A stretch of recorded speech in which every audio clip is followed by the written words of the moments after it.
Bruce, welcome to the show, man.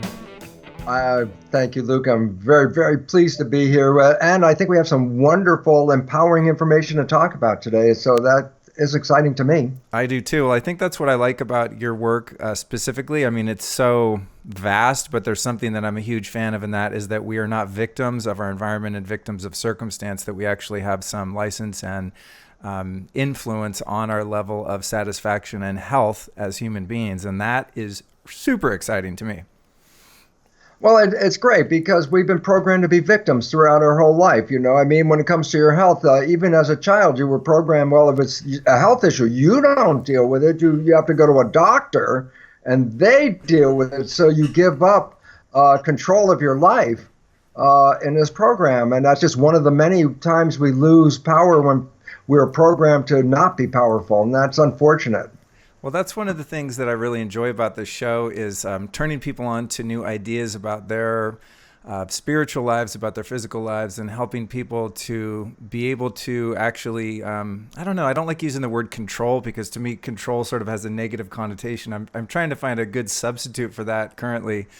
But, you know, that we do, in fact, have the power within ourselves to be healthy and to be happy. And you're right, we're led through so much coercion from the time we're born to the fact to the opposite, you know. So it's exciting stuff. We're in a really great time now, and I'm so grateful to be able to share information like this with people because I get feedback all the time regarding the guests that we have on saying, oh my God, I had no idea about this, and now I'm sort of handling this myself, and I'm going to the doctor less or going to the shrink less because I'm fixing it myself, which is really exciting. So something I want to touch on, Bruce, is the fact that back in 1967, you were working with stem cells. And I find that to be very fascinating considering that, that was such a pioneering move. Back in 67, I was working on stem cells. What was real interesting about then is that there were only a handful of people in the entire world back then that even knew what a stem cell was. So I was in a unique place and a unique opportunity to work with something that biology is, it's the front of biology today, all the stem cell research. Well, pioneer, just because the numbers of people back there were real small. And I had an opportunity to see things ahead of the general population of even researchers because of the unique material of what stem cells are. Maybe I should give a short stem cell definition. Yeah, let's do. Okay. Let's do that. For number one is this. When we look in the mirror and see ourselves as a single body, that is an illusion because the body is actually made out of 50 trillion cells. The cells are the living entity. The body is, by definition, it's a community. So you're looking at a community of cells.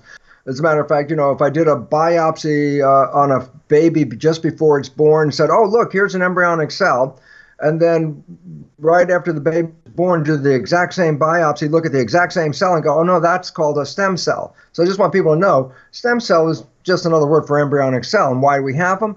Because we lose hundreds of billions of cells every day. And to stay alive, you have to replace them. So here's a simple point for people if they're concerned about stem cells. If you're still here listening to me, you still got stem cells because if you didn't have stem cells, you would die out pretty fast after losing that many billion cells a day. So stem cells are these embryonic cells.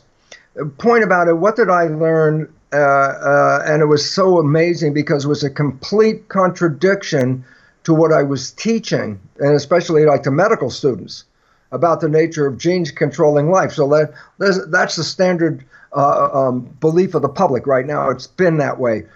Genes control the character of my life. Genes turn on and off on their own. I didn't pick the genes as far as I know, and I don't like the characters. I can't change the genes, and the genes are doing their own self-activation. That takes me out of the picture in a sense. Geez, I'm a victim of my genes controlling the character of my life, so I'm a victim, okay? So I'm teaching and it's called genetic determinism. That means genes determine the character. And at the same time, I'm working with the stem cells, the embryonic cells. So very quickly, I was cloning them. And what that means is simply this, is I take one stem cell, put it in a petri dish all by itself. It divides every 10 or 12 hours. So first there's one cell, then there's two, then there's four, then there's eight, doubling and doubling. A week later, 30,000 cells in the petri dish. Most important point, they all came from one parent. So that means I have 30,000 genetically identical cells in the Petri dish. I split those genetically identical cells into 3 different dishes. So all the dishes have genetically identical cells. And I feed the cells culture medium. That's the environment in which they live. And you say, what is culture medium? Definition is simple. It's the equivalent of blood. So if I take human cells and put them in a plastic dish, I look at human blood composition and then make a synthetic version called culture medium, and the cells grow. That's the environment they live in anyway. But because I synthesize the culture medium, it also gives me an opportunity to change some of the combination of the chemicals. So I make 3 different versions of culture medium, slightly different chemistry. So I have A, B, and C. Well, they represent environments. The cells live in the culture medium. So in environment A, culture medium A, my stem cells form muscle. In the second dish, where they're living in environment B, culture medium B, the stem cells form bone. And in the third dish, with environment C, different culture medium, genetically identical cells become fat cells. Well, now you're left with the most profound question is, what controls the fate of the cells? And the answer is this. Well, first of all, they all were genetically identical. So it wasn't like one set were muscle cells or anything. They were all the same. The only thing that was different was the environment. The chemistry of the culture medium controls the genetics and behavior. Now you go, okay, that's real interesting, Lipton, about your laboratory stuff. What does that have to do with me? And here comes the exciting connection to you as people, and it's simply this. As I said, when you look at yourself, you're not a single entity. You're a community of 50 trillion cells, okay? And I say, why is it relevant? You're a skin-covered Petri dish. Yeah, and you have the original culture medium, blood. And I say, does it make a difference if the cell is in a skin dish or a plastic dish? I go, nope. It's still controlled by the environment, which in both cases is the equivalent of blood or actual blood. So then all of a sudden, so I say, what does it mean to me as a human? And I say this. The genes do not control my behavior and my genetic activity. In the conventional talk, the genes were turning off on and off, controlling it. And I said, no, the research revealed the environment was controlling it. And then I say, the cell in the body or the cell in the dish is still controlled by the environment. The one in the dish, the synthetic blood, but the one in your body is the original blood. So now all of a sudden it says, well, what controls my biology, my health, my activities? I go, the chemical composition of the blood. That's what I changed in the experiment, and the fate of the cells changed. So I go, oh, okay, so here's the 2 steps that will then all of a sudden go, aha, I hope. Step 1 is this. The blood composition is the culture medium for my cells controlling genetics and behavior. And then I say, well, if the chemical composition is what's important, then what in my body controls the chemical composition of my blood? And I go, the nervous system. Okay, but now comes the next and bigger question. So what chemicals should the nervous system put into the blood, which in turn control biology? And I go, it's a relationship to the picture in your mind. Your brain translates a picture into chemistry, okay? And the chemistry is a complement to whatever the picture is. So different mind thoughts, different visions in your head are releasing different concentrations of chemicals that complement the picture. So a simple understanding is this. We're sitting here right now. If we close our eyes and then open them up and see someone we love, I go, what's the picture? Oh, a picture of love. I go, oh, guess what? When love is the picture in the mind, the brain releases wonderful chemicals such as dopamine, pleasure, oxytocin, bonding to that source of pleasure. Vasopressin makes you more attractive. Growth hormone, which does what it says. I say, why is it relevant? I say, think about it this way. A picture of love in your mind is translated into chemistry, which I just mentioned. And when I add those chemicals to a petri dish of cells, guess what? They grow beautifully. They grow exuberantly well. This is why when people fall in love, they glow. They're so healthy. I'm in love. I go, it's not a coincidence your biology is so healthy because the chemistry you're feeding them in the blood is of health. But I say, wait, same person opens their eyes and sees something that scares them. I go, oh, different chemistry. The chemistry of fear, oh, that's stress hormones, chemicals that interfere with the immune system, all different chemicals. I say, what's the point? I say the chemistry in fear radically changes the biology of the body to deal with fear. And all of a sudden I say, so what am I saying? I say, well, the character of your body, the cells, is related to the chemistry of the blood, which is related to the brain, and then ultimately get to the top of the pile and say, and it all is complementary to your thoughts. Positive thoughts will bring you health, and negative thoughts can cause you to die. I find this to be extremely encouraging and fascinating, and that particular thread that we're kind of going into now, where ultimately from a purely scientific point of view, your thoughts are controlling not only your biology, but how you feel based on the chemicals that are released during that stress or that pleasurable or love response. And it reminds me of the work of Dr. Emoto. Are you familiar with that? The hidden messages in water and all that. Sure. A lot of people try to debunk his theories, and for those listening, it had to do with putting intentions or music or words or writing on water in a laboratory, and then sort of flash freezing the water crystals, and whatever was exposed to the water would then indicate the expression of these crystals. And if you played heavy metal to the crystals, they would come out all warped and ugly. And if you played Beethoven, they would come out beautiful. And I always thought that his experience were interesting in terms of human biology, because if we're made of mostly water and his experiments are in fact valid, then that would sort of lead us to the same indication as your research, that thoughts really control everything in your biology, including ultimately how you feel. Is there any alignment there, or what do you have to think about his work? No, I'm going to tell you exactly. And the answer is this. The most valid science on this planet Earth, the most valid, tested, verified, truthful of all the sciences on planet Earth is quantum physics. I say, what's the relevance? Well, quantum physics takes us away from our conventional belief of a world made out of physical matter and of energy. Because quantum physics says what you see as physical matter is an illusion of energy, that everything is energy. But the most important principle of quantum physics, the most valid science, is consciousness is creating our life experiences. When Emoto puts consciousness into his work and then looks at his work, he's looking at the resolution of his consciousness. This is healthy water. This is sick water. He's got it in there, which gives me that little thing about heavy metal music versus Beethoven or something like that. I said, well, basically it also depends on the person who's creating the field. Consciousness is creating this. If you think Beethoven is far better than Led Zeppelin, then Beethoven's music is going to do better. That's simple as that. But that's the belief of the individual. I hate to do that because the reason is I love rock music, and I'm not about to say, hey, that's taken away. It makes me feel good. So I go the other way with it. That's funny. That's funny. Well, I guess it's like that thing of, a phenomenon that you're observing changes based on the fact that it's being observed, right? I mean, that's what physics is all about. Physics says it's what you see. What you see is that manifestation. But what you see wasn't by accident. What you see is connected to your creativity. But when you also have to say this, I am alone not creating this. I am creating this in participation with other creators, everybody else. So if I accept their belief system to be part of the community, then the power of the community is even more powerful in manifesting reality. Each of us, here, very interesting fact. Thoughts are creating our biology on the inside.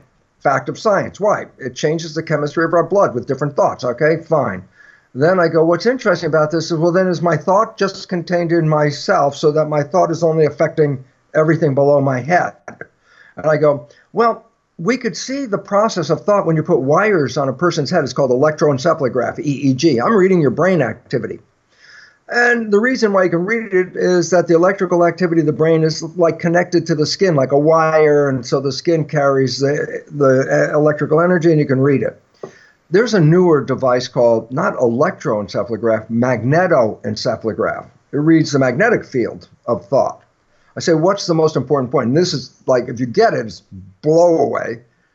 The probe for the magnetoencephalograph does not touch the head. Whoa. What the thing is that's blow away is, well, then obviously my thought was broadcast into the field because I'm reading out here. Right. And all of a sudden you start to realize your brain is the equivalent of a tuning fork. It sends out vibrations, the vibrations reflect love or fear, for example. Love, and then it's influencing everybody else. And so if a whole bunch of tuning forks share the same vibration, the power is enhanced by the number of people. So I say, oh yeah, so if you live in a civilization, in a community, and everybody believes this, then that broadcast, the energy, consciousness, is shaping the world to express that thing that we all believe in. If we change our belief collectively, if we change our belief, then the world changes with it. But then the problem is this. Let's say I believe in peace, and I go out in the street right now, and I'm creator Bruce Lipton, and I say, I want to have peace in this world. And then you have to say, okay, let's measure the power, amplitude of your thought energy, and let's compare it to the 8 billion people around you, and see what theirs is. And all of a sudden you realize, as a single person, I'm not going to be able to change the world per se, but I can change my response to the world. And that's the part that frees you. Consciousness is already pre-programmed. Your consciousness is ready to walk across the hot coals. You can walk across the hot coals. Don't get in the middle and have a thought. You think I could do this? Because the moment you have that thought, you broke the consciousness, and then those coals can burn you. Well, so whether you can walk through the hot coals or not is based on your consciousness. Can I walk through a world that is in trouble and not experience the trouble? The answer is, yeah, if my consciousness is walking over the top of that, it doesn't bother me. So we may not change the world, but you sure as heck change the world that you are familiar with, the one that you're broadcasting, the one that influences those people around you, and create. And well, all of a sudden, there's the magic word. It's like all of a sudden out of the sky, create comes in. Right.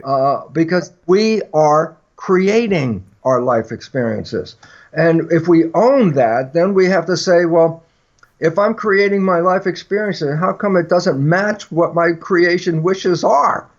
If I wish for health and happiness and money and all this other stuff, and I'm not getting it, then apparently I'm not creating. And I go, oh, the catch, you didn't read the fine print. Here's the catch.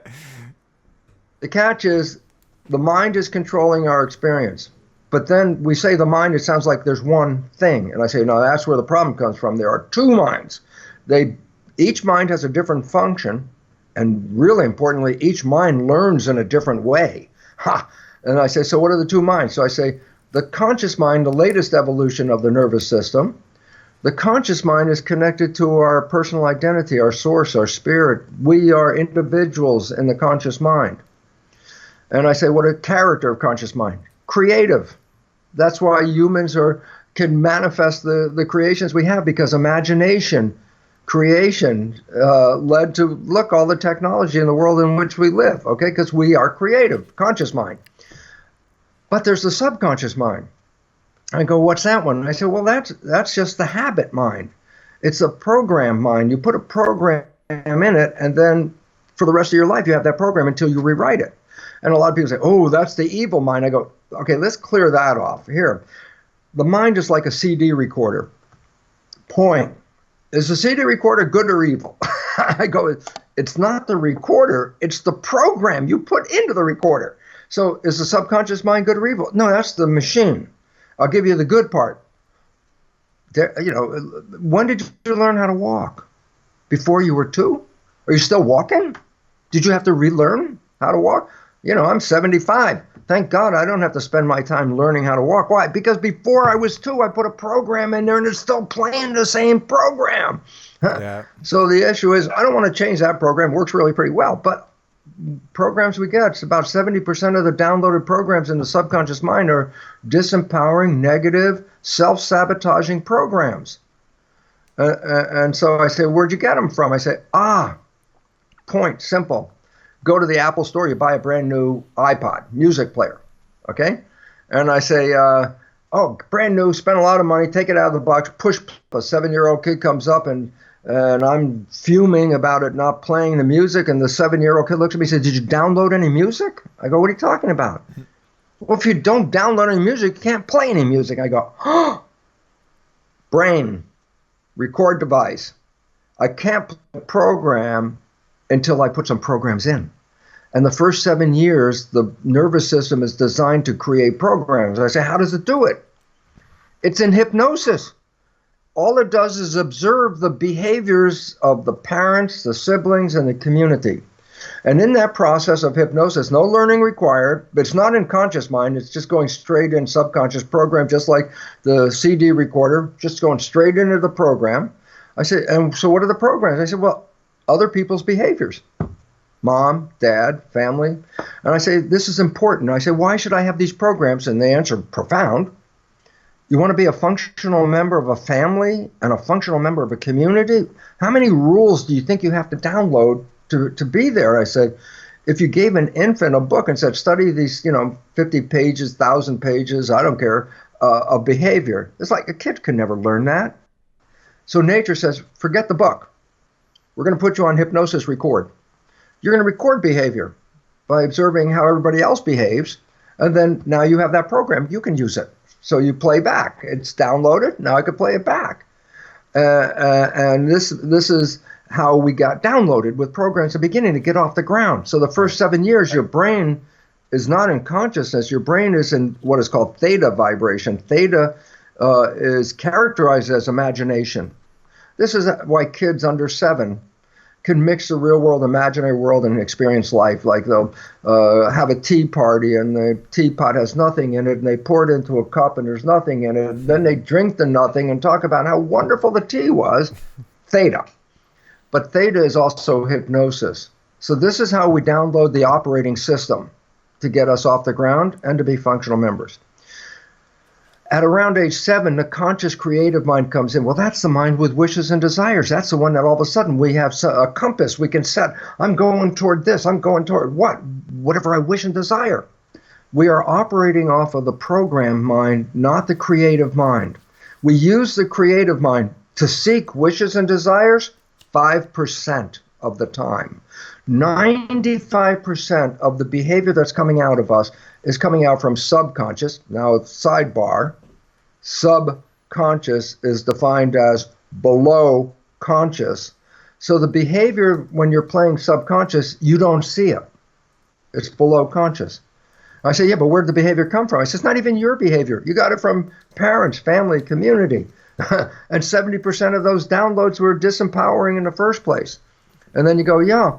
And I said, well, how come am I playing 95% from the program? Why am I not creating 100%? And the answer is because the creative conscious mind that can look out and manifest wishes and desires can also think. Think, redirects the conscious mind, not looking outwards, but inwards. So, hey, Luke, what are you doing on Wednesday at 2 o'clock? If you're going to answer that question without looking on a piece of paper, you're going to go into your head and go, oh, Wednesday, what am I doing Wednesday? But, you're thinking. Thinking you're driving the vehicle with your conscious mind toward where? Wishes and desires. I'm driving toward that. Conscious mind all of a sudden has a thought. Guess what? Put it on autopilot. Why? I have to go inside for the thought. I can't be looking out the window anymore. I'm going to go look inside. I said, well, what's autopilot? I go, subconscious. I go, why is that relevant? I said, because when you are thinking, if you're walking down the street, it doesn't mean just because you're not paying attention now, because your consciousness went inside, you're going to walk off the sidewalk, hit a tree. You walk perfectly well. You can drive the car and have thoughts the entire time, not even pay attention to the driving. Autopilot, subconscious. Well, then here's the problem, and this is it. 95% of our life is not coming from conscious creative mind. It's coming from habits, subconscious programs. And now here comes the big wrench. Why are we playing them? Because the conscious mind went inside. It's not paying attention. So that whatever behavior is now coming out from my autopilot program, I'm the one that doesn't see it because I'm inside. And then when you find out 70% of those programs are, disempowering, then you realize I'm using it 95% of the day because that's how much I'm thinking.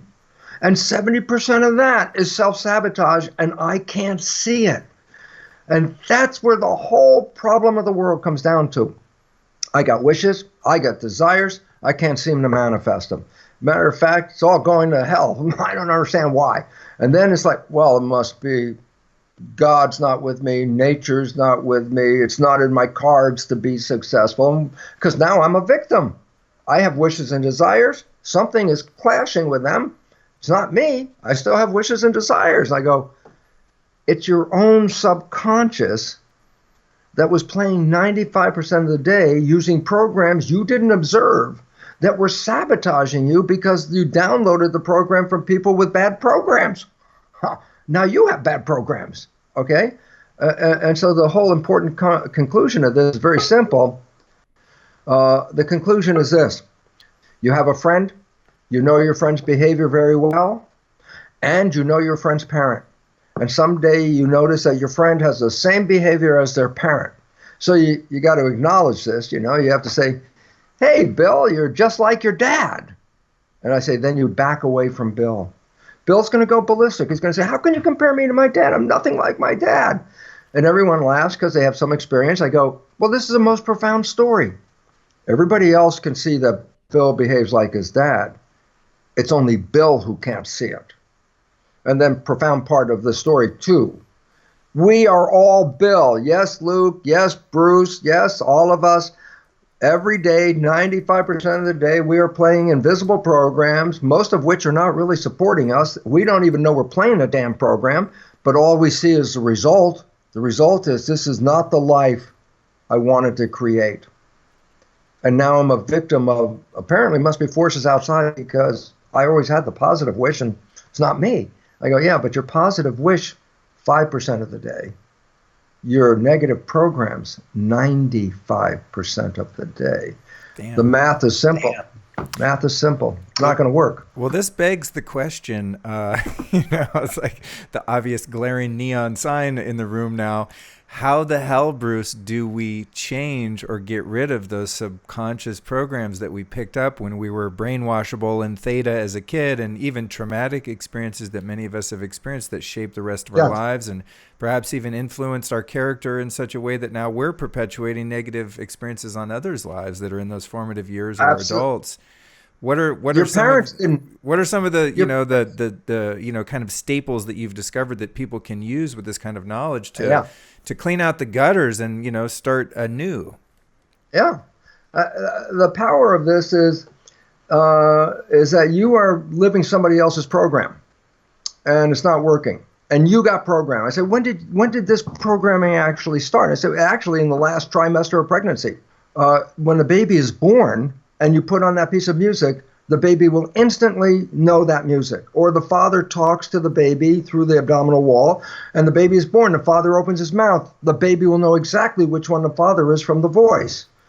Point. The baby was already learning, okay?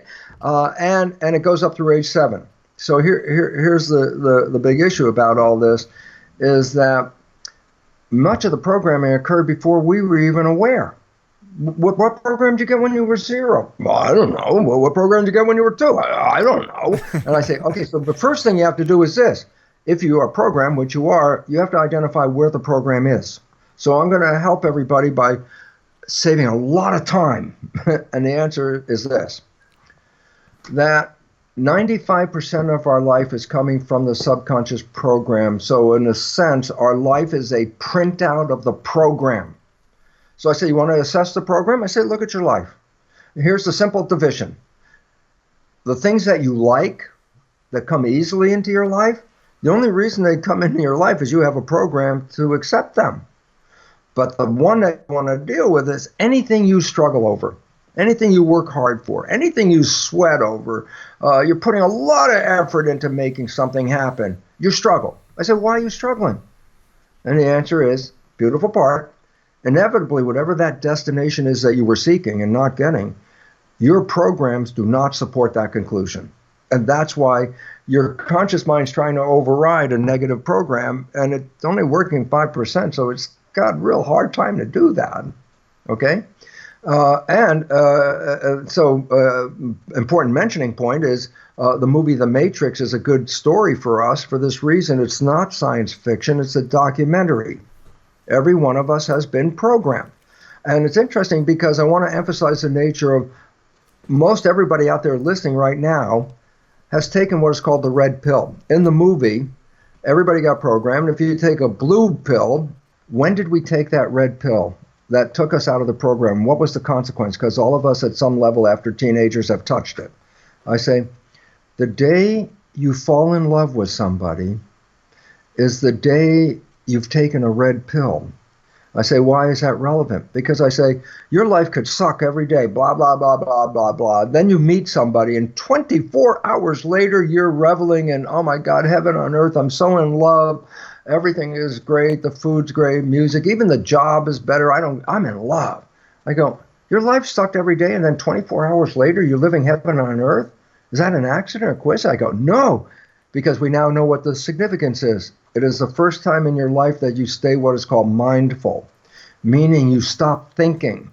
And the reason is this. You've been waiting for this person to come into your life. Why would you then be thinking and not be there with them? When you first get into this, you keep your conscious mind present because you're taking it in. I said, yeah, but conscious mind's wishes and desires. So I said, then what is the consequence when two people fall in love, stay in their conscious mind? What do they manifest? Heaven on earth. Well, that was wishes and desires. I said, how come it didn't happen before? I said, because they're not operating from that mind. Because they stopped thinking. And the moment they stop thinking, they're in charge. And that's called being mindful, being self-conscious, okay? And I say, so why is that relevant? I said, well, that's why your life in 24 hours can go from blah, blah, blah into heaven on earth. All you did was just change the creativity because now you're operating from a different system. And then comes the important part. But the honeymoon doesn't last. I go, why not? And the answer is, well, how come you had the honeymoon? Because you stopped thinking. I say, and then what? I say, hey, you still got a job, you got chores, you got to pay taxes, you got to do all these things. I say, once those things start building up, you start thinking about them. And I say, well, yeah, but what happens when you're thinking? I say, oh, well, then you start playing the subconscious programs, which are mainly negative. I go, so what's the concept? That's one way of doing it. But mindfulness is very difficult to do in a regular world because the amount of thoughts that are always going through our head. So I say, I need to go back and change the program. So I say, well, how did the program get in there in the first place? Because that's the way you got the program. That would be the way you would change the program. So I say the first 7 years, your brain was in a low vibration called theta, which was just below consciousness, which is alpha and then higher beta. So I say, that's called hypnosis. So I say, do you need to see a hypnotherapist? I say, no. All you need to do is at night is put a pair of earphones on your head with a program of what you would like to be true in your life. And I say, why is it relevant? And the answer is simply this. When you're alert at work, you're at a high vibration called beta, the EEG vibration with the wires. As you come home and relax, the vibration slows down to what is called alpha, which is called calm consciousness. So you're calming down. When you go to bed, the moment your consciousness disconnects, the vibration that's operating then is called theta. Well, that's the hypnosis one. In other words, the conscious mind shut off when alpha went out, but the subconscious is still on while it's in theta. So if you put a pair of earphones on at night with a program of the thing that you would like to be true in your life, where you're putting in a program, it's called self-help tape or self-help CD. Yeah. You put that on, and this beautiful part is that your conscious mind's not even involved. You actually are sleeping, and the program is going in. So you do this and repeat this, and what it does, it will download a program straight into the subconscious mind, bypassing conscious mind. Conscious mind has nothing to do with this at this point. This is called self-hypnosis, auto-hypnosis, or something like that, okay? That's one way of doing it. But there's a second way the subconscious learns, because after 7, the brain is not operating at that lower vibrations, now operating at higher vibrations of consciousness. So I say, yeah, but I still learn programs. I say, well, how'd you learn a program after age 7? And the answer is repetition. Whatever it is, I practice something. If I want to play an instrument, I can't play an instrument until I do what? I practice it, and all of a sudden now I'm programming how to play some instrument, okay? Driving a car. You can't drive a car until you practice driving the car. I go, it is the practice, repetition, which is creating habits, which is the character of the subconscious mind. It's the habit mind. So once you learn how to do something, you never have to relearn how to do it again, but you have to put it in. I say, well, how do you put in a habit? I say, repetition. You have to do an exercise. A lot of people think, well, if I put a sticky note on the refrigerator, I'm going to reprogram. I go, no, that's a suggestion. Right. Repetition, A repetition is a habit. It's something you have to do. You've got to practice, process. So I generally refer to the New Age one, which I think is kind of humorous, and that is fake it till you make it. In other words, I'm not a happy person. Yeah, but I want to be happy. So what do? All day long, whenever I can remember, I say to myself, I am happy. I am happy. And you look out and your conscious mind's going to go, yeah, right, look at this. I go, no, just keep saying, I am happy. It's the repetition of I am happy that the subconscious mind will pick up on. And when it's repeated to a habitual level, it's now a program. And I'm like, so I say, well, so what? And I go, we have to step back and then say, the function of the mind, and this is like the seed, the function of the mind is to create coherence between your belief and your reality. If you believe you're not lovable, the function of the mind is to generate behavior that will prove to you you're not lovable. If you prove you can make a lot of money in your mind, a program, Rich Dad, Poor Dad, in fact, is a book about all this that said if you came in a rich family, what kind of programs you get? I'm going to be rich. How? It's subconscious, not even conscious. And I go, so what's the relevance? I say, if you repeat something that you want, I am happy, I am happy, I'm happy. The program will kick in, it will record it. Then what's the function of the mind? And this is the cool part, because it has nothing to do with consciousness, it's automatic. 95% of the day, your mind will make an effort to make that program real. So the behavior that will come out unconsciously, 95% of the day, will be all behaviors to substantiate I am lovable. So the two primary ways of changing subconscious are A, getting into a state of theta, hypnosis, and B, is to actually go through a period of repetition, repeating over and over again that belief that you want to be a program. And once it's in the subconscious mind, as repetition is now called a habit, and the function of the mind is to manifest all the habits. So that's easy one. Now, those take time. So now I need to tell you about the third one, which is like the miracle of today's world. It's like what's that? Something the mother of invention. Necessity is the mother of invention. We need to change our behavior really quickly at this time on this planet because human behavior is precipitating what science calls the sixth mass extinction of life. We're destroying the environment so fast that we will be part of that destruction within 100 years. And now it's recognized that human behavior is creating this. So guess what? The only way out of the problem is change human behavior. So we need to change it fast. And lo and behold, a new process of belief change steps in. It's called energy psychology. And energy psychology is a way of engaging super learning. You go, super learning? I go, you may have seen somebody in a bookstore read a book by just moving their finger down the page. As fast as they move the finger down the page, they've read the page. So how many times can I do that? Well, once every couple of seconds, I can read a book standing in the bookstore in 10 minutes by just turning the pages using super learning, read every word on the page. Super learning, that's how powerful the mind is. But if you can engage that process and use it for belief change, then all of a sudden it says, oh my God, then belief change does not have to take a lot of time. You can change a belief program in minutes, 10 minutes, 15 minutes. It's like, oh my God, that's a miracle. Well, yeah, it is. And it's also necessary now because we're not moving in a healthy direction. We have to change who we are, get rid of the limitations, those 70% disempowering programs. And we know which they are because we said your life is wherever you're struggling, that's the program you want to change. And if you change those programs, each one, as you see them show up, you're sort of cleansing your program base. And then I say, well, what's interesting about it? I said, once the program is changed, you don't even have to work on it anymore. That's the coolest part. Once you put in the programs of happiness, love, health, all these things, 95% of the day, these programs are going to play subconsciously without you even being involved. You could daydream your life through success. You could be totally successful and never even think about it because 95% is coming from the program. And unfortunately, as we keep emphasizing, the conventional percentages, about 70% of the programs we have are disempowering.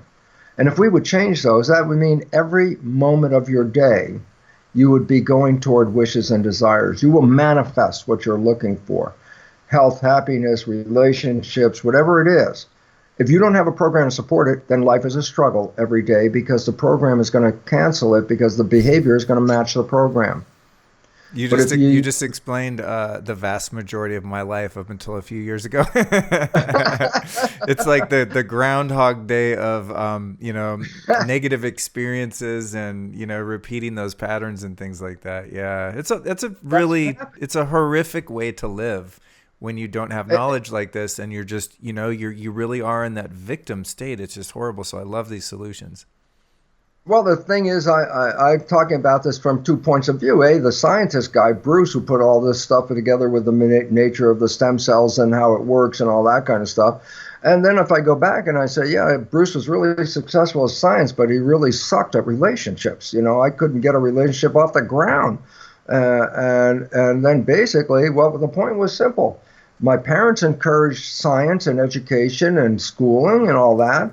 But as models of relationship, boy, they were the worst models of relationship. So whatever I downloaded was a behavior that would actually cancel relationships because what I was looking for was not what they were expressing, but I was creating what they were expressing.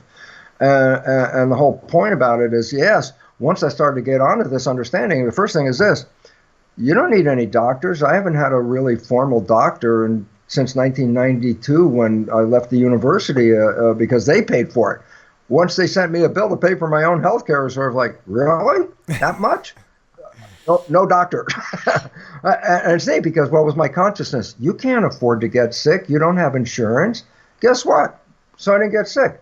People have insurance, go, oh, life really is, oh, geez, unconsciously, the brain will go, oh, if we get sick, then we'll go to the hospital or we'll stay in bed and somebody will take care of us and we don't have to deal with life. Sickness shows up as, oh, that's the remedy of the problem I'm in right now. And so you can free yourself. And I had to do this with my personal programming of relationship. And it's so wonderful because I was 50 when I actually met Margaret, and both of us, understanding the science we're talking about, created this fabulous relationship. Why? Because if a negative behavior came up, playing from the subconscious, let's say I wasn't aware of it because I'm playing subconscious, I'm doing the build here. Instead of an argument, which would be conventional relationship, oh, what kind of behavior is that? And this is where the argument comes. You're in a relationship, you play a subconscious program at some moment because you're thinking, your partner hears this really lousy behavior and then says to you, what kind of behavior is that? That's really, bad. Then recognize this. When I just played that behavior, like Bill, I didn't see it. I was thinking. And now being accused of not being a loving person, whatever that relationship was, I'm like defensive. What are you talking about? And all of a sudden, that becomes an argument. And boy, the honeymoon starts to go away when these behaviors show up. But if you understand this and your partner understands this, then if a negative behavior comes up, it doesn't turn into an argument. It turns into an opportunity to say, no, I don't really like that behavior myself. Let me put in a new one. And once you start clearing your behavior list of those negative things and you start to clear it, and now your behaviors are all these positive, loving, beautiful thoughts, then guess what? Your life becomes positive, loving, and beautiful because you're creating from these programs 95% of the day.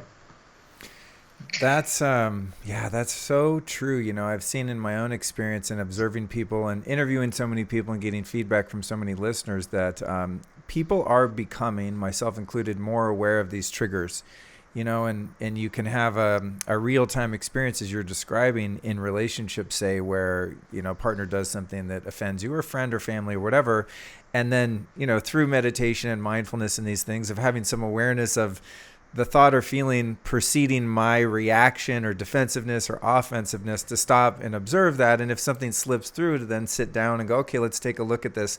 You know what? The way you just said that totally reminded me of how my mom or dad used to do X, Y, and Z when I was a kid. And now I see why I was triggered to react in that way. Exactly. Right? That's the knowledge, the awareness above. Third party looking at yourself as a director of your show, not being the actor in your show, the director saying, oh no, make this move and turn left and do this. Is like, right. Oh, okay. This is really what's really necessary. And it's really so beautiful because, as I said, avoids all the arguments and the repetition of playing the same damn program over and over again and ending up in the same place each time and then going, how the hell did this happen? And it's really, really exciting because every aspect of your life, from health to resources to relationships to everything, has a pre-program to it. Well, I want to ask you about a couple health things as they're related. I definitely want to cover this, sort of why. Well, I'll just get into it later. That if my ancestors had XYZ disease, then I'm destined to get. I want to debunk that whole thing because I try to explain it to my friends, and I don't do a very good job of it, and they still believe the old paradigm. So I definitely want to remember to cover that note to self. But something that I'm sort of becoming aware of is, because I'm someone who's been really interested in health and alternative healing and all of these things for so long, I think I'm aware, perhaps to a larger degree than some people, about the dangers of something like EMFs, for example, or geoengineering in our skies and things like that a lot of people just aren't aware of because they haven't gotten ill, or there's no reason for them to do the research, or they just don't care, or maybe eating GMOs or some of the really low-hanging fruit of what's damaging our health as a species and the environment too. And I struggle sometimes with having an awareness about things. So just today I'm driving back from Ojai, right? And I come down Laurel Canyon. I just moved into this house, which is, why the Wi-Fi is going out. I'm in this canyon and I'm coming down Laurel Canyon. One of the reasons I moved here is because there's no cell towers and I don't get cell service in this canyon. And most people would not want to move somewhere for that reason, but that's why I chose this place, because I was, for the past 3 years, unknowingly living within 100 yards of two massive cell towers. And they were hidden behind this wall, and I didn't even know. And what was interesting about that experience is I've been doing a lot of research about the negative effects of radio frequencies and the various, degrees and types of EMFs. So I would have never, ever, ever moved to that apartment had I had, meters and stuff and discovered that these cell towers were there. But in terms of like a negative placebo, I had no idea that those cell towers were there. And once I did, I looked back at some of the symptoms that I had been experiencing over the past 3 years, such as constant dizziness, vertigo, headaches, all sorts of issues that I never had prior to living there. I'm extremely health conscious. I mean, I don't know anyone that lives as healthy as of a lifestyle as me, at least, as much as you can living in a city. So it sort of proved to me, wow, I didn't even know these were here. And here I had all of these symptoms and negative effects of the cell towers, even though I was not consciously aware of them, which sort of proved to me that these effects are real. Because, they are. Right? So one could start then developing health problems because they know the cell tower is there, right? And maybe that's an unfortunate part, because now consciousness, I expect to have a problem because look at the damn tower. Right. Well, this is okay. This is the problem I want to solve, because today I'm on my way back from Ojai, and all along Laurel Canyon, down lower than me, I'm up in a sub-canyon of Laurel Canyon, I guess you could say, is they have these 5G towers the whole way so that people get cell service, Yeah. And I'm driving in my car, and I want to, I'm envisioning how I can build sort of an EMF-proof tank to drive around in, and I have a sense of fear and anxiety because I'm getting radiated. So I can't unknow that because I've been red-pilled into an understanding about the nature of these frequencies, but it's like, where does the damage that's in reality happening to my biology because of these radio waves end? And where does it begin from my psychologically having a belief around the fact that I'm in danger and I'm getting sick? So it's almost like a double jeopardy if you know something like that is in your environment and you know the effects, because now you're having a double, sort of a double negative. So what might input you might have on that phenomenon? Okay, number one, let's talk about the double influence, and that is this. People are very familiar with placebo effect. Placebo effect is you have an illness, a doctor says, here's the greatest new pill. This is going to cure you. It's right off the research bench. This is great. You take the pill, you get better, and then later you find out it was a sugar pill. So we say, okay. Or the fake knee surgery. That's the placebo one I love. Oh, gosh. All of these, 100,000 of those a year, which are not necessary because it's a placebo effect. It's the process that makes you feel I've done something and now it's going to get better. Right. And everyone goes, yeah, I understand that. And I say, yeah, but you see, what people leave out of that is the fact that what about negative thinking? Because this is a result of positive thinking. And it turns out negative thinking is equally powerful in shaping your life, but in the opposite direction. It's called nocebo, but we don't talk about that. Now you go, we only talk about the effect of positive thinking. It's like, no, it's the damn negative thinking, which is equally powerful, that can kill you. You can get any disease, you can get any illness with negative. You can die from a belief, a fear. You can die from that. That's a negative belief, okay? So now the system is this. It's all based on belief. Yeah, and I go, now here's the issue. There's an old saying in the spiritual world, or in the New Age world, is like, surround yourself with white light. And I go, oh, that's nice. What the hell is that? I said, there's interesting. There's a kind of photography. It's called Kirlian photography. I don't know if you're familiar with it. Sure, like an aura photo or something. You can see the aura around, let's say, around your fingers. And here's the point. When you are healthy, that aura is solid all the way around. But when you are vulnerable, there are perforations in the aura. Perforations. The point is this. The aura can keep out everything. That's what you can walk across the hot coals with, okay? But if you have perforations, then things can get in. That you've opened the gate. It's like an infection. Some energy can come in. So, point. Of course, when they looked at the significance of living underneath high tension power lines, what influence on health? And sure enough, there was a correlation. There was an increased level of cancer or whatever. Health was not as good of those living under the high tension lines. And therefore, the whole idea of, electromagnetic fields and all this come out. But at the same time, there are a lot of people who live under the high tension lines and never have an effect of the high tension lines. They're living in the same environment. Oh, damn it. This is, okay, go on. This is good. And the answer is this. The perforations in that shield are based on stress. The more stress you're under, the more perforations. The more perforations, the more the outside can come in and affect you.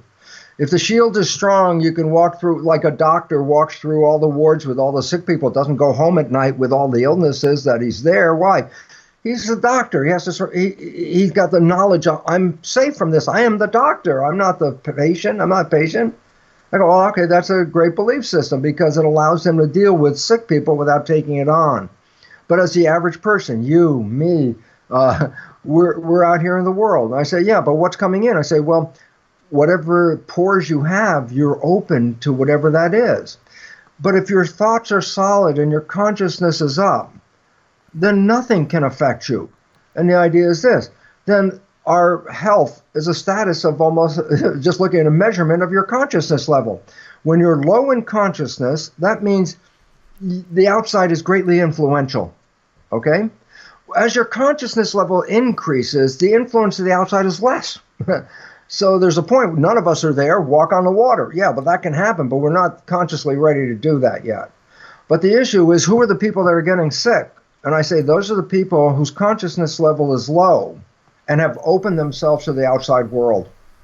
And that you need to strengthen your consciousness. I am surrounding myself with white light. I am powerful. I am not going to get the flu, even though that's what they've been advertising on TV for months. I'm not going to get the flu. Well, that person doesn't get the flu. The one who gets the flu is, oh my God, there are germs out there, and they said this is the time that they can infect me. Boom, nocebo, I got a flu. I'm creating from this belief system. And so the relevance of the influence of the outside is, it's actually inversely correlated with consciousness. The more conscious you are, the less you have to worry about anything. Food, energy fields, I don't care what the hell it is. But if you're at a lower level of consciousness, you are perforated. This could open you to anything out there. So what do you do? Well, I'm going to take a lot of medications and drugs. I go, well, that's one thing. How about change your consciousness? Once you change your consciousness, you're free. You don't need the drugs and the medications and all that kind of stuff. Why? Because you are a creator. You've always been a creator.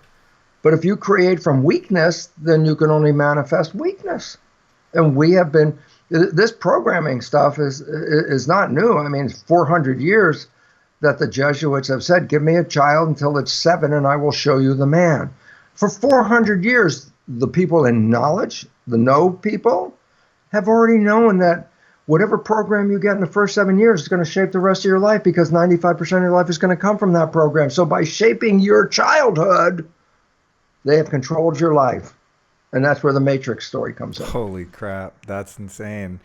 Wow. Okay, so, what you're stating here reminds me of something that was brought about by David Hawkins. I don't know if you're familiar with his work, Yeah, Power I'm familiar versus with it. Force, etc. Yeah. So, he discovered this sort of alternative use of kinesiology, wherein he would test, whether something was factual or false, rather than just like, hey, is this supplement good for me? Am I allergic to broccoli? That kind of, the typical sort of physical response. But he would test kind of theories and ideas, and how he discovered that was by he was testing aspartame and these really toxic artificial sweeteners.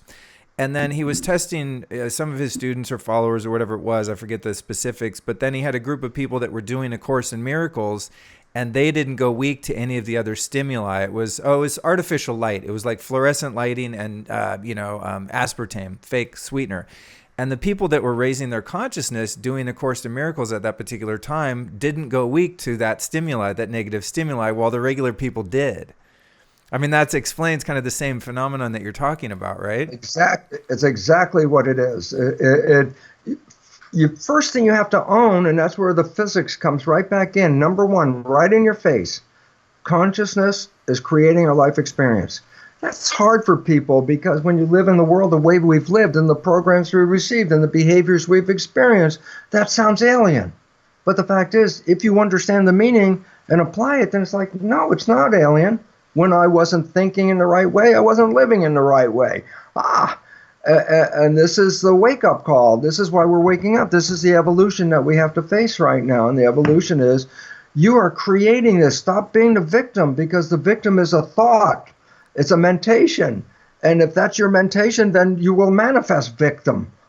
That's how it happens. So how far does this go? As I'm sitting here in my office that's kind of still half unpacked, and as I indicated, I had to plug in this Ethernet cable. And one of the things that bothered me about moving in here is that I have to have Wi-Fi going all through the house basically in order to use my phone, because there's no phone service. I almost shot myself in the foot trying to avoid cell towers so much that now I have to have Wi-Fi inside the house, which is just another version of radiation. But as I'm sitting here right now, I swear to you, I have an underlying sense of fear that the router that's carrying these radio waves is so near to me that it's hurting me. And I have that belief, and I'm observing that belief, So it's like, do you think it's possible to completely overcome the negative physical effects of that by having a strong enough auric field or a high enough vibration or consciousness that I am impervious to the damage of that? So I can be aware that it might hurt some people and some biological organisms, but not mine, because I have my force field of consciousness up.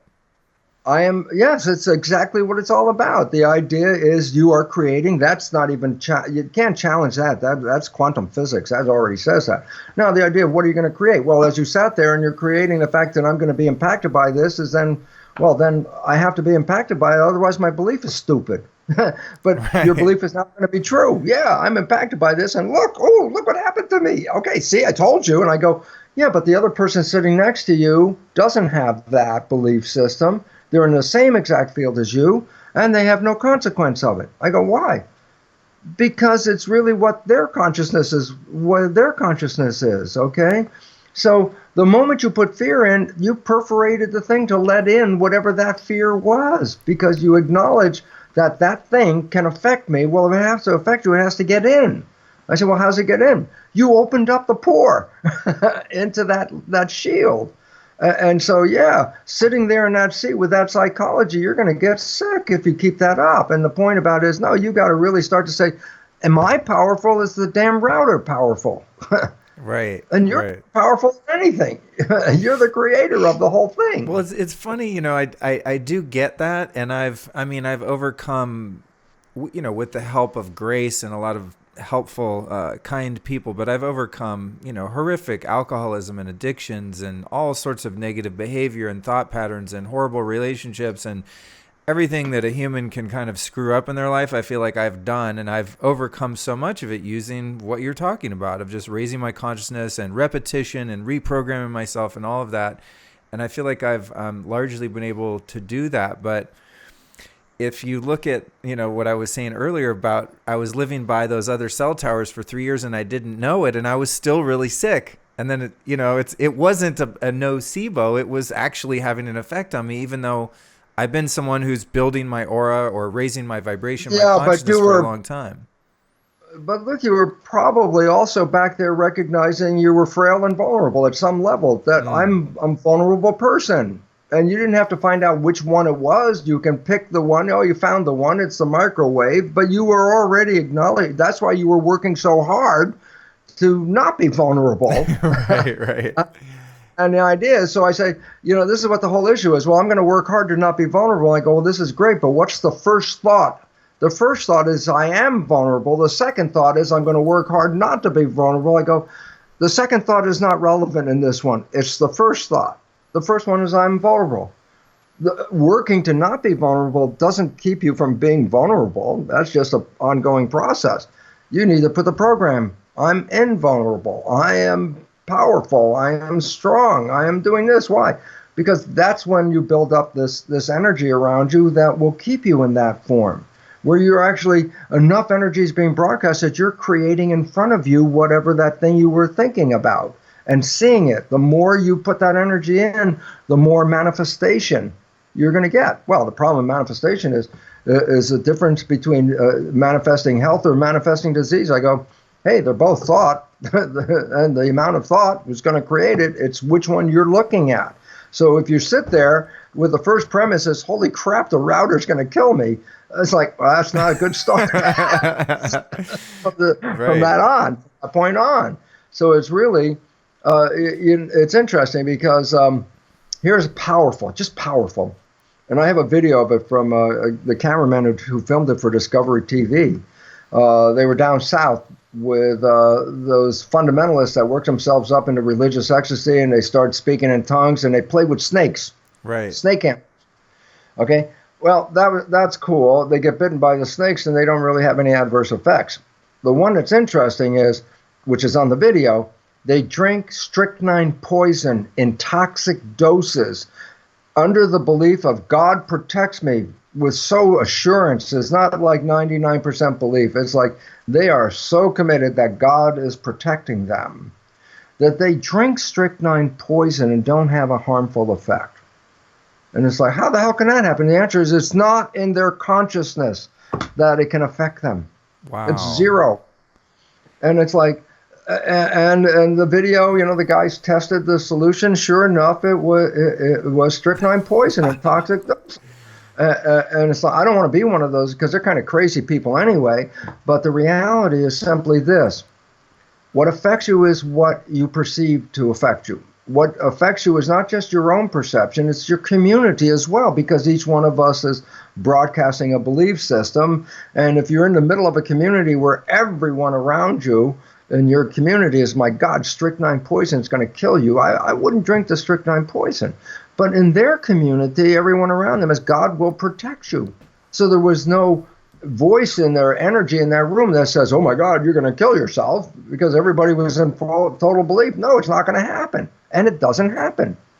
And all of a sudden I said, well, my God, just think about it. If you can drink strychnine poison and not have any harmful effects, what in this world are you now concerned about? Right. Because if you get away with that, then it's like, Jesus, the router, totally. not so bad.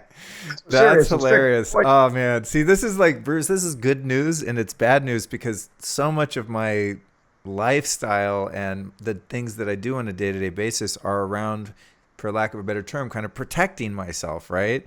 Because I have the underlying belief that I am vulnerable.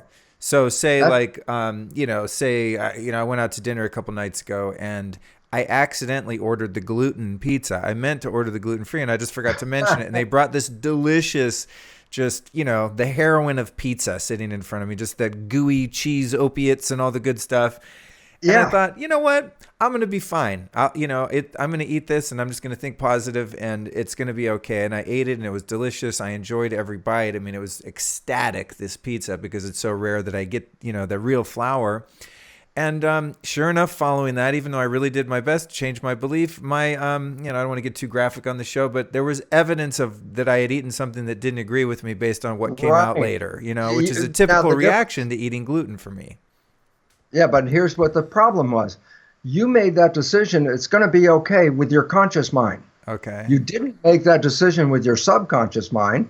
So for a moment, you were actually running with the conscious mind going, I can do this. But inevitably, you started thinking again anyway. And the moment you started thinking, the subconscious goes, hey, gluten, holy crap, this is going to kill us or whatever. Right. And then you got sick. So the idea is, yeah, you can do this, but you damn well have to make sure your subconscious is in agreement with what you want to do. Because if it isn't, then you have two opinions going on, one working 5%, one working 95%. When you do the math, it's like, Jesus, my wishes and desires don't count for very much if my subconscious doesn't offer me that opportunity. The odds And are, that's the yeah, the odds are stacked against you. Yeah, this is mind blowing. It's funny that this is like a difficult paradigm shift for me to make right during this conversation, because this is stuff I talk about and kind of think that I believe and own in many, many ways, and things I convey to friends and listeners and stuff like that. But I'm seeing when the rubber hits the road, if I'm really honest with myself, I'm still somewhat trapped in those beliefs. They're very strong because of all the research that I do and the experts that I interview about these the more different things. knowledge you put in, the more knowledge you put in. But the question is, was it knowledge that was accurate or knowledge that was inaccurate? The brain doesn't decipher that. It just whatever you damn well you put it in. And if you put the negative knowledge in, then the brain is going to operate from negative knowledge. That's the way it operates. It's that you put it in the machine, push the button, playback, negative. Negative is like, well, what do you expect? That's what's going to come out of the machine. When you're talking about reprogramming the mind, and this repetition and getting in that self-hypnosis theta state, something that comes to mind is, say, inducing a theta state by doing a float tank for a sensory deprivation tank, or doing neurofeedback, or even psychedelics, where you can alter your brain chemistry to the point where you intentionally make yourself more impressionable. So say I do ayahuasca, or I listen to something in a float tank that's repeating, Luke, you are not susceptible to EMFs. You are strong and powerful beyond belief, whatever. Or I'm listening to, binaural beats, and there's a programming going on behind that. I mean, could one use those ways of inducing a teachable, reprogrammable brain state and then put in the input that you want to replace in terms of subconscious beliefs? Absolutely. You just have to open up the record system. I said the record system works in three ways: hypnosis, repetition, and energy superlearning psychology. And if you're going to practice, that's learning how to push the record button. Right. If you don't do this, let's say most people just talk to themselves. Okay, Bruce, don't eat that donut. That'll kill you. Don't eat that. And then I end up eating the donut and getting angry with myself because I'm eating the damn donut. And then that makes things worse because now I'm yelling at myself for being stupid. That doesn't help anybody. But the simple reality is what? The reality is I can talk to myself. And I say, yeah, but who is listening? That is where the whole thing is the monkey wrench. Because there's nobody in the subconscious. It's just like nobody in a CD player. But the recording's going in. But there's nobody there to modify the recording because some outside voice said so. So this is where people get frustrated because they keep trying to talk to themselves and then finding out they keep relapsing back into the same behavior. I go, well, that's not an appropriate recording mechanism. Right. Have you ever looked into, and this is going to be another sort of mind over matter and belief-based thing, but just kind of taking a little bit of a detour into biology and neurotransmitters and hormones, etc. Something that I've kind of been really interested in is the effect of light on us, right? Specifically, I've benefited so much from sun gazing in the morning, for example. And yes. I find that if I eliminate artificial blue light after dark as much as I can by, making the lighting in my house amber at night and things like that, that I sleep better, I'm happier, I seem to be in more alignment with nature and my circadian rhythm and the rhythm of the planet and the solar system and all of that. Do you know what's happening when we're exposing ourselves to It's a these field. non-native frequencies of blue light after dark that would never be present in nature in terms of melatonin, cortisol, this kind of stuff. Yeah. Yeah, because we learned to live in a field. In evolution, they were living in the field and they were tied to nature, one to one. They lived in harmony with nature. They could read nature and they could then understand whether they're in the right place or the wrong place just by reading the nature. We have lost that ability. And then when you start saying, what's nature? I said, everything you're immersed in, whether it's the music you're playing or the lights that are on when you're playing that music. It's all part of information coming into your system. So therefore, then it relates back to, well, when those signals come in, what's the response? Stimulus response is the nature of the game. I say, well, when the signals come in, the response is based, well, if you're in the conscious mind, the response is based on your wish and desire with that signal. But if you're not being conscious, then the program you have will determine the response to that signal. And the more people learn about the negative this and the negative that, the more they're opening these pores in, because now I believe, my God, these things are out there and I'm a victim, because the whole damn thing is we've been programmed to be victims. And the reason is this. How come there are very powerful people in the world, Bill Gates or somebody like that, and how come we don't have any power? What do they have that gave them that power? The joke? They don't have any more power than you have, but you have lost your power because of programming, and they have not lost their power. So if we want to be powerful, then it's not that you have to gain power. You just have to eliminate the interference between the power you came with and the one you're expressing. And that interference is programming.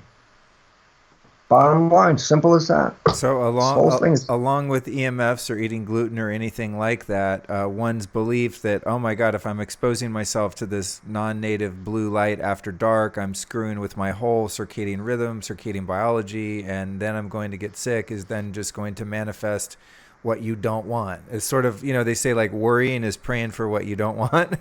Exactly, because kind of worrying is repeating a thought. Yeah. Repeating. And it's the repetition of that thought that keeps broadcasting through the tuning fork. The more you repeat it, the more you're amplifying that thought. The more you amplify the thought turns into manifest reality. So whether it's a positive thought or negative thought, that's not relevant. It's manifestation with thought, but the character of the thought will determine the character of the manifestation. That's basically what it's all about. So as you increase your consciousness, you will let go of those fears, because as you get more conscious, you recognize, wait, I'm the one that's in charge here. I'm the one that's going to determine how I'm going to respond to this thing here. But you also, recognize, of course, that your subconscious is doing that. But that gives you the opportunity to read what my subconscious is doing. That takes us back to, look at your world. If it's not working right, don't blame the world. Go inside and change the program that's not manifesting what you want. That's basically what it is. And that's our coming of age. That's our learning. That's our evolution. This is what we need to do right now. Because with the amount of disempowerment and then giving power to a few, 1%, then their power overrides our power. And all of a sudden, we are now slaves to a system. And it's like, you're a creator and you're a slave. It doesn't, how does that work? I go, well, if you're programmed to be a slave, then you'll create slave. And there we are. Well, it's so interesting what you're describing, because one could listen to this model from a completely illogical New Age standpoint, that science doesn't matter, that things that to be factual, such as negative and positive stimuli, things that are good for your health, bad for your health, etc., that you can totally override that just by thinking positive. I mean, that could sound so out there, but from what you're saying and the way you're presenting it is on a quantum level, based on quantum physics and actual factual scientific biology, that this is in fact the way the universe works. So you could almost remove all woo-woo from and just say, no, this is hard science. Right. Which is even for me, and I love both sides of that spectrum, is really still hard for me to could I really just turn the Wi-Fi on in the house and all the blue lights at night and just eat some gluten every day and just be happy and healthy? If I truly, truly believe that, it is still such a stretch for me to believe that that's possible. I know it, and that's the hard part of why it keeps people from really moving forward, because it's so daunting. It's like, No, it can't be. And it's like, oh, that's going to be so hard to change. That's a problem for most people. It's like, change is hard. And I go, well, change isn't really hard. You can change in 5, 10 minutes if you do energy psychology, But our belief system, if you believe change is hard, then you've already put the filter in that whatever you're going to try to do is now going to be very hard because you already said it was hard. Right. And the fact is, yeah, but we can change. We can do all these things, and our future is at this moment pivoting on owning that you're a creator and not a victim, because then you have power. But we have been programmed to be victim of bacteria. Sugar is going to kill you. Sugar is going to kill you if that's the belief system. For sure, it will. I wouldn't argue with that. It'll kill you just as much as strychnine. Right. Well, it's funny. I'm looking at another example of how I have a really strong belief system, and one of the things that I find really challenging physically is air travel. When I fly, I just get devastated. I mean, it takes me 2 days to recover. In fact, I'm building a whole online program now to help people feel better while traveling, jet lag and all of that stuff. But I travel with people, say business partner, friends, etc. And we're on the same flight, going through the same time zones. We get off the plane and they're like, hey, let's go shopping. Let's go to dinner. Let's go hang out. Let's go do something. And I'm like, I can't even barely walk. And there's nothing different between us. We're both humans, we're both Homo sapiens. Like I'm probably healthier than a lot of people I travel with based on the things that I do in my lifestyle. Yet I have that belief that flying wrecks me every time. And therefore I perpetuate that phenomenon. Your mind's job, and that takes us back to the very simple, important point. The function of the mind is to create coherence between the belief and the reality. If you believe you're going to have cancer and you don't have cancer, but you really believe you have cancer, you can have cancer. A doctor gives a misdiagnosis, tells a person they have cancer, and guess what? They die. And they never really even had the cancer. They died from the belief of having the cancer. And so this whole idea of the belief, I'm not trained in any religion that really, and I go, there's a couple of two important things that I would take from the Jesus story, not from the followers of Jesus, but from the words that he said. He said, all these things that I do, you can do them even better than I can, but you don't believe it. Right. That's the point. And the cool part at the very end, he says, when he's on the cross, at the very end, and this comes up because this is also what we should learn. He told us, but we didn't get it. He, on the cross, just the last thing he says, Father, forgive them. They know not what they do. And I'm saying everybody operating from a program does not know what they do. And if they're acting like a stupid idiot and then you attack them for being a stupid idiot, when inside, consciously, they're really wonderful people, but their program is stupid idiot, then what have we done? We're not forgiving them for the program. And we're making them the program. They are not the program. They are the player of a program. And unfortunately, as we started off the whole conversation, very few people even know this, so you confuse the program and the identity. We are not the program. We are creating from that program. And if the program sucks and you get mad at somebody because their program sucks, it's not them. They got the damn program. Right. We understand that and forgive, but also expand knowledge. Then just like my relationship with Margaret, if I had a bad program, we changed that. And now what? No bad programs. We wake up, we're in love all the time. Why? There's no stimulus that can make me go off the other side. Gone.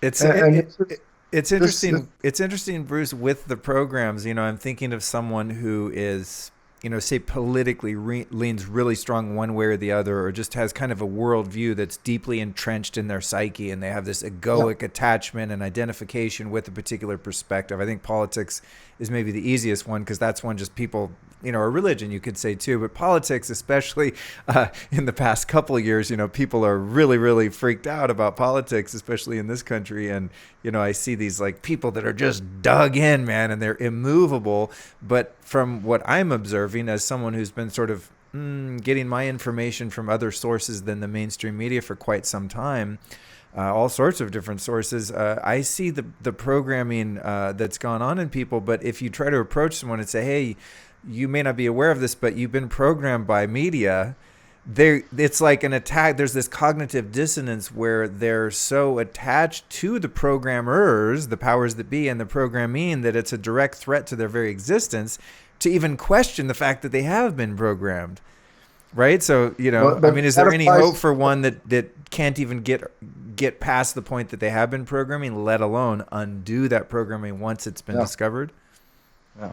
Well, this is what evolution is trying to give us the lesson. And if we can recover our creative power, then we can change this chaos into a garden. It used to be a garden, but we have separated ourselves from that garden, saying, oh, well, humans are separate from nature. And it's like, and we can do whatever we want. It's like, you are nature. You can't destroy nature. We are nature.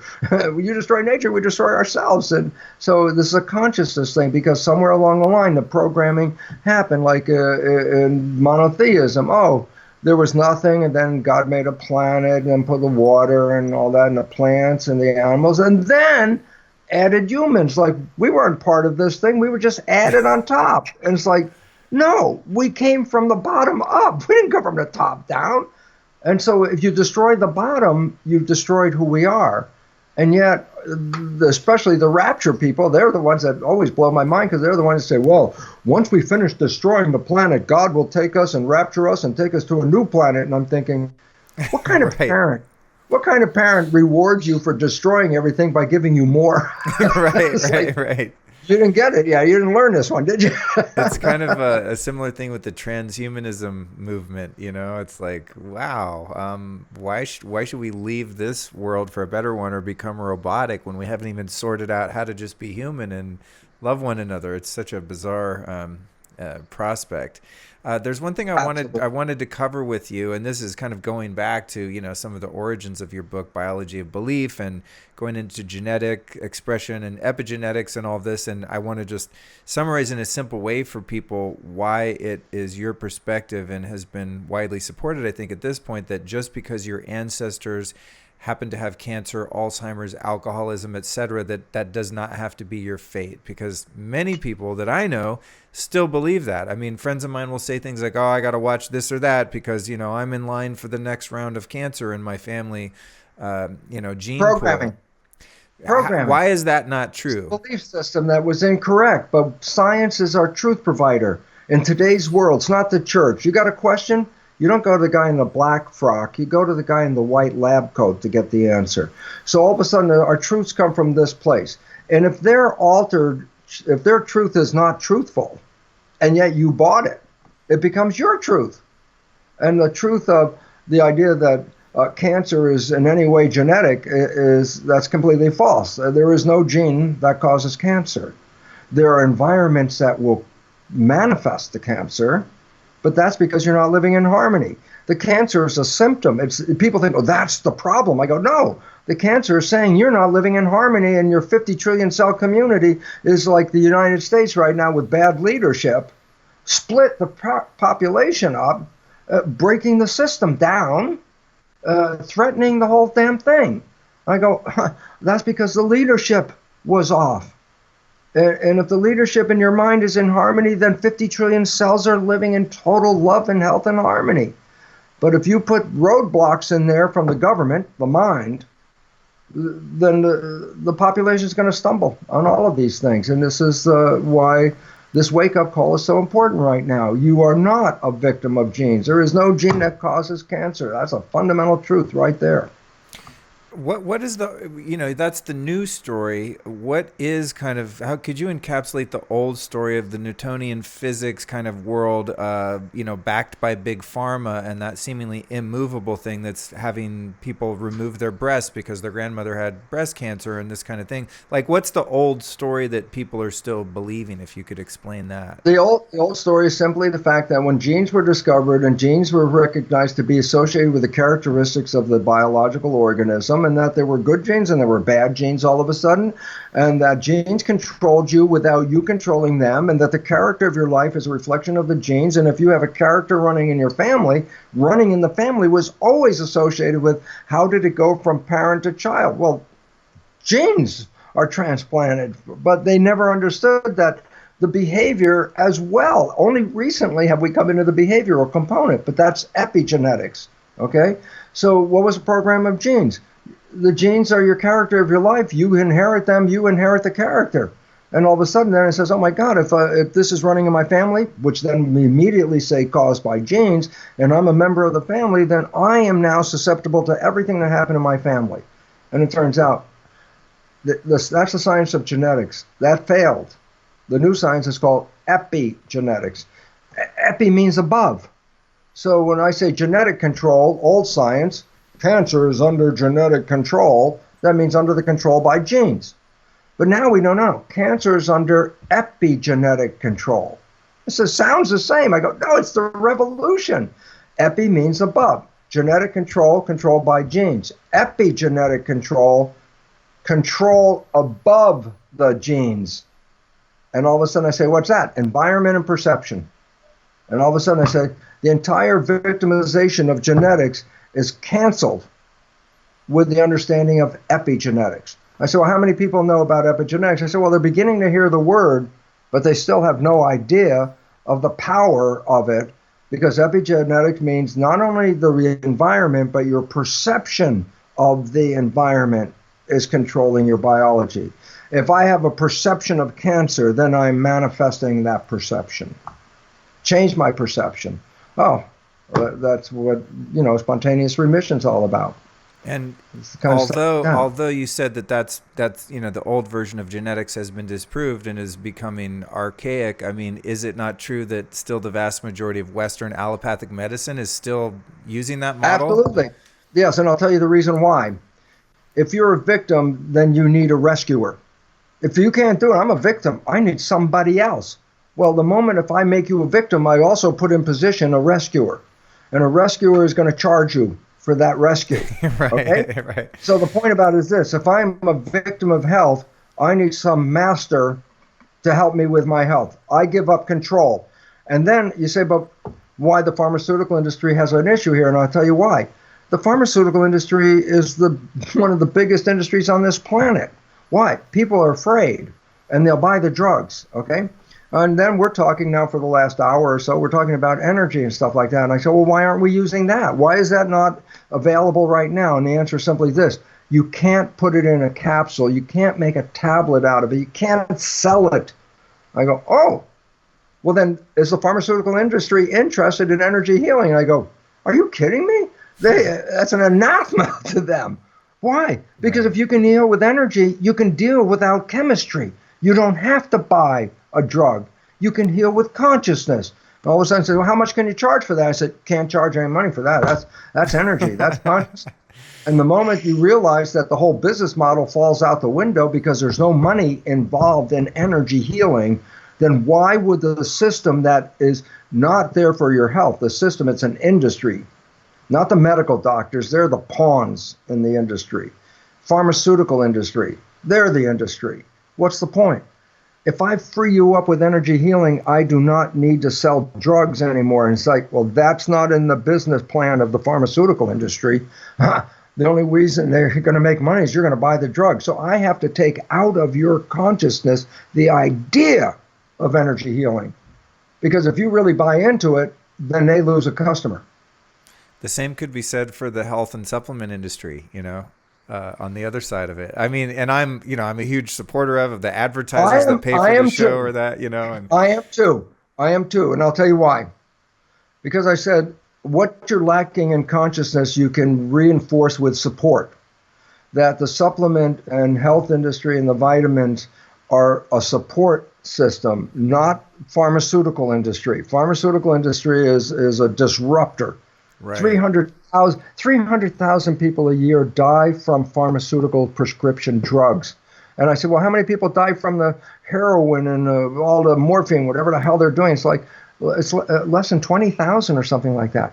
300,000 people are dying from prescription drugs, 20,000 people dying from illegal drugs, and we have a war on illegal drugs and accept 300,000 people dying as that. And how did they say it? Write it off. That's the cost of doing medicine. Right. Okay. Now, is medicine changing? No, not because the doctors, it's not them. It's the pharmaceutical industry. They can't change because if they change, they lose the game. The game is over. And so basically, We're being kept prisoners, victims, by trying to ignore this stuff because there's no profit for the company in this business. Well, thank you for that distinction between, the supplement industry and the health industry as supportive tools rather than, in the medical industry, big pharma, it's not supportive, but it's a complete alternative to having any empowerment and any creation. And I want to thank you. You found the substitute word when I want to say take control of your health or something like that. I don't like that word control. It's create. When you want to create your health and create the abundant mentality, create, spiritual health, psychological health. So you gave me the word that I'm going to use now. On the subject, though, we're going to wrap up here in a minute because I know we've been on for a while and I appreciate your time. What then, in terms of the pharmaceuticals, and this is a hot topic, some people don't want to comment on it, you may or may not, but what's your take then on vaccines? We have a pretty intense schedule of vaccines for our newborns. I'm going to give you, I teach immunology, so I'm going to give you an insight. Okay. The system has already developed a way of creating immunity. And I say, what is it? I say there's structures in the back of the throat called tonsils. If you look in a conventional textbook, they say tonsils are there to protect you from a threat of invasion. Okay? Well, this is completely false. As a matter of fact, rather than walling off the infection, tonsils are channels that open up to the outside that invite the infection in. Why? They're learning centers. They learn about the environment, and then they create an immune system to manage the environment that you live in, okay? This is why, think about it, infants will stick everything into their mouth that they can grab in their hands. They're sampling the environment. Why? The process of the tonsils is a learning center for this. So I say, then what's wrong with the vaccine? I say, you stick it under my skin in a needle. I say, there are no sentries there. There's no learning mechanism there. What you've deposited is a bunch of, gorillas into your system, gorilla fighters, and the system's looking around, where the hell did this come from? Because at every entry port into the body, there's a sentry system. If you inject something under the skin, you bypass the sentry system. You've now, really just confused the immune system because it's like, where the hell did that come from? We didn't see it. Where is it? How to deal with it? And more importantly, the immune system is not matured till about 3 years of age. I say, why is it relevant? When you start to see that kids under 3 are getting about 65 different vaccines in a system that's not designed for full operation, you could overflood that system that's not prepared and damage the system with these vaccines. So I'm not saying no to vaccines. I'm just saying oral vaccines are the natural process of biology. And that bypassing that because you think you got a syringe that now I can just help the system is you are not helping the system when you put things under the skin that the body doesn't even know where the hell it came from because there's an intelligence. The body is super intelligent, more than we are. That we talk down and say, oh, how can anything less than human be intelligent? Okay, so elephants and tigers and that. But as you get down to small things, a snail. Okay, how about a cell? You say, oh, how can a cell be intelligent? And I go, they created us. The human being is a community of 50 trillion cells that worked in harmony to manifest this. You want to talk about intelligence? We're not as intelligent as they are. They created us. Oh, dude, that's great. So when you try to second guess the cells because you think you can, make them do it better. It's like, if you don't understand the system, you're interfering. And that's why, and I'm saying this not out of school or anything. I'm saying this as a fact because it's published in the Journal of the American Medical Association a few years back, and just in the last couple of years in the British Medical Journal, same results. And that is, medicine is listed as the third leading cause of death in the United States. That's a fact. And it was published in the Journal of the American Medical Association. So I'm not saying, oh, I'm yelling at medicine. Medicine wrote that in their own damn journal. Oh, what's the point? Insane. If anybody with intelligence should stop and say, the health profession is the third leading cause of death, maybe something is wrong. Right, right. know? Wow. Yeah, I think I'm going to have to sign off with that, but Yeah, it's a lot to yeah. think about. It's a lot to think That's about. great, man. That's great. And don't, I'm glad you uh, touched don't, on I'm glad you touched yeah, on that specific stat, because that's one of my favorites when, people are kind of stuck in that paradigm of like, God, I have to trust my doctor and trust the pharmaceuticals, and everyone wants to over vaccinate without any testing for safety, if these are even safe to put into the body, under the skin, or else or otherwise. It's like, God, if you want to stay safe, I would recommend staying away from doctors and hospitals as much as humanly possible, because they seem to be very detrimental to human life. well, it basically is because they don't understand the mechanism, and their effort to understand the mechanism has been paralyzed by the interests of the pharmaceutical companies. Says, if you really understand the mechanism, then we lose the business. And being, one of the biggest corporations on the entire planet, the thought of giving people power to heal themselves without drugs, are you kidding me? They're not into that at all. Why would they? Be sabotaging their own profit. Right. Well, Bruce, man, you're blowing my mind. I appreciate you so much for coming on the show. I've got one final question for you that I ask Yeah. every guest. You've Yeah. taught me an insane amount of information today. My head is reeling. My soul is on fire. I'm so grateful. The audience, I'm sure, is having the same experience. Who have been 3 teachers or teachings in your life or career that you might recommend we go check out to learn even more from? Albert Einstein was always there, number one. And just reading quotes from Albert Einstein without reading his book. Get a whole book of quotes from Albert Einstein. That summarizes the beauty of the science that he brought to us right away. Okay, that I would really start to get into the concept of that healing is all based on consciousness. There's so many books that open up about the way you think, and that this is really critical, because healing is an inside job. You don't get it from outside. You either create it from the inside or you don't create it. That's the idea. So this creation part becomes really, really critical as well. And it's interesting because I wasn't a spiritual person, and when I was doing medical research, I became a spiritual person after the cells revealed to me my identity was a broadcast. And then I wanted to say something that's very important about it, and the idea is this. There's a spirituality, and it's not religion. Religion is the business of spirit. Spirituality has no business to it. You need nobody to do anything for you. It's all in here. It's all in here. And that if people will understand this and start to understand the nature of spiritual education, enhancement, without religious dogma, that's where it all goes to hell. But the idea of what? You are a creator. That is quantum physics. Any general reading book that can describe quantum physics will emphasize this. And it's not a choice to say, well, yeah, that's nice. I don't care about quantum physics. I'm going to believe in Newtonian physics. I say, that's not your choice.